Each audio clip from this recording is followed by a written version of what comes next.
Investir et acheter uniquement chez les siens, c'est le mot d'ordre que ce rappeur à succès adresse à toute la communauté noire américaine. Killer Mike est déterminé à pénaliser un système dont il estime qu'il est raciste. Les sanctions économiques, c'est son arme de choix face à l'injustice, telles que les brutalités policières.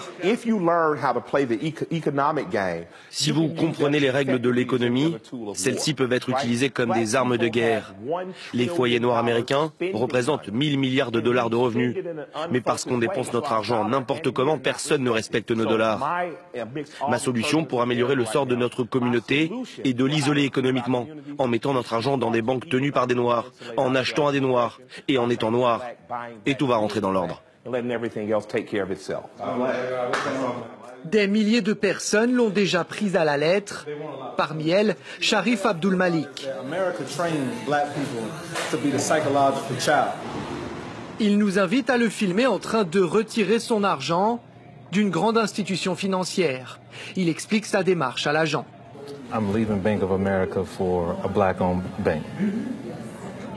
Interdit de filmer ici.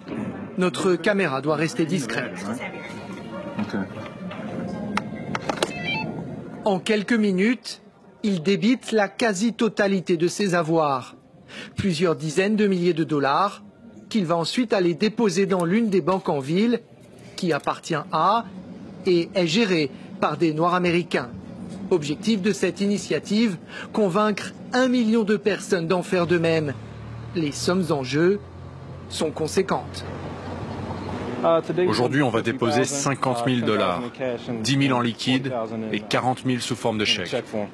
À Atlanta, les banques noires rapportent une progression fulgurante de leur commerce. Mais Sharif ne s'arrête pas là. Il a également créé un site internet qui ne promeut que des commerces noirs. Il nous explique qu'il vérifie méthodiquement que chaque vendeur et vendeuse est bien d'origine africaine. C'est la condition non négociable pour proposer ses services sur sa plateforme en ligne. Comment vous réagissez si un vendeur blanc s'adresse à vous et vous demande « Je suis blanc, est-ce que je peux vendre sur votre site ?» Eh bien, je lui demande s'il se considère comme étant un commerçant noir. S'il m'a déjà révélé qu'il est blanc, alors logiquement, il ne peut pas être le propriétaire d'un commerce noir. Il ne pourra donc pas vendre sur notre site. Le site propose de tout, même de la lessive élaborée, empaquetée et vendue par une entreprise noire américaine. Rien n'est laissé au hasard, jusqu'aux étiquettes postales sur ces boîtes. Comme le reste, elles sont fabriquées par de la main-d'œuvre approuvée.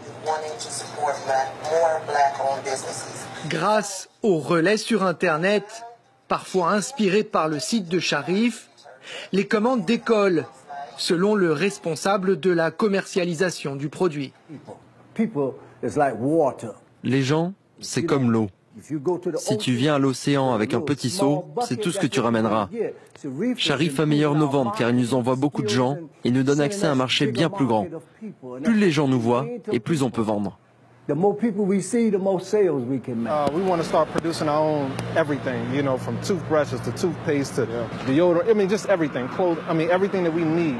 Celles et ceux qui partagent la logique de Sharif se défendent de vouloir établir une société parallèle au sein de la nation américaine.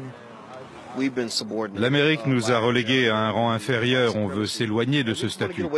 Personne ne dit que nous ne devrions plus interagir, travailler et commercer avec les autres. Mais désormais, nous le ferons tout en nous assurant que notre dignité est maintenue, protégée et restaurée. Je ne pense pas comme une négresse, je pense comme une reine. Mon premier objectif, c'est de gouverner ma propre vie. Je sais que la seule manière de détruire le système raciste de la suprématie blanche, c'est de nous lever et de faire nos propres lois.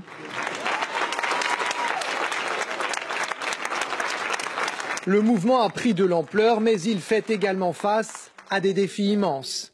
Sharif regrette notamment les divisions profondes qui persistent au sein de cette communauté. Il affirme être frustré par le fait que certains des Noirs américains les plus riches se sentent, selon lui, rarement concernés par ce genre d'initiative.